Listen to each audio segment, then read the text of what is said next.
নমস্কাৰ আজি আহিছো সামবাৰী ১ নং সামবাৰী আৰু প্ৰথমবাৰৰ বাবে বাসন্তী পূজা হৈ আছে আৰু বাসন্তী পূজা হ'ব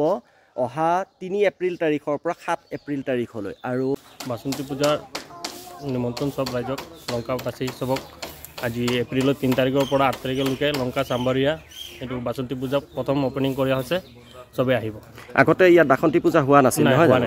এবাৰে মানে বাসন্তী পূজা প্ৰথম পাতি আছে প্ৰথম ফাৰ্ষ্ট পাতি আছে ৩ তাৰিখৰ পৰা ৭ তাৰিখলৈ এপ্ৰিল মাহৰ আৰু এয়া চাওক আটক ধুনীয়াকৈ এয়া পূজা মণ্ডপ ইতিমধ্যে সাজু হৈ উঠিছে আৰু দুদিন পাছতে অৰ্থাৎ ৩ তাৰিখৰ পৰা ইয়াতে আৰম্ভ হ'ব বাসন্তী পূজা গতিকে সকলো ৰাইজ আহিব মাৰ আশীষ ল'ব ধন্যবাদ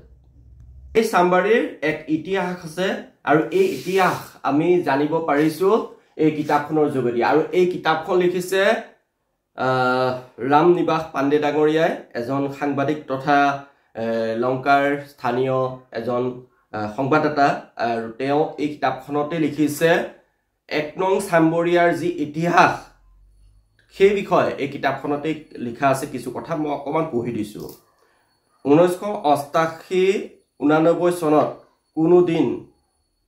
হাজিৰা কৰা মানুহৰ মুখে এই কৰিৰ বিষয়ে খবৰ পায় বাৰিষা তিতিবুৰি বুকাময় ৰাস্তাৰে লংকাৰ কাখৰ ১ নং সামবৰীয়া অঞ্চলত গৈ সেই কৰি পোৱা স্থানৰ সন্ধান উলিয়ালো তাৰ মানে কৰি যেটো আমি যে কওঁ যে হাতত ফুটা কৰিও নাই তে আগৰ দিনত তে ফুটা কৰিৰ যেটো এক ব্যৱস্থা আছিল তাৰ বিষয়ে ইয়াত লিখিছে তাৰ পিছত লিখিছে গৃহস্থক অনুৰোধ কৰি গাত খন্দা বন্ধ কৰাই লগে লগে সাইকেলৰে শংকৰদেৱ নগৰত আহি তেতিয়াৰ মকুমাধিপতি শ্ৰীযুত ৰোহিণী শৰ্মাদেৱক জনালো আৰু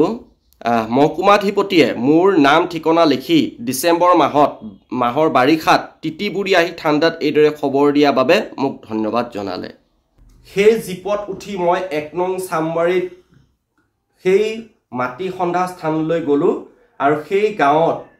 জীপ আৰু পুলিচ দেখি বহু মানুহৰ ভিৰ কৰিলেহি পিছত পুৰাতত্ত্ব বিভাগৰ লোকে ফিটাৰে জুখমাখ কৰি অতি সাৱধানতা অৱলম্বন কৰি সেই গাঁতৰ পৰা অমূল্য পুৰাতাত্ত্বিক সম্পদবিধ উদ্ধাৰ কৰি লংকাত আহি মোক ঘৰত থৈ গ'ল তে ইয়াতে লিখিছে কেনেকে ১ নং অসমৰ দুজাগাত পাইছিল কৰি আৰু আমাৰ লংকাত পাইছিলে ১ নং সামবাৰীত সেই কৰি পোৱা গৈছিল আৰু আপোনালোকে নিশ্চয় এই কিতাপখন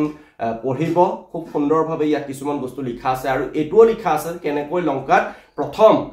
কৰি পাইছিলে ১ নং সামবাৰীত ধন্যবাদ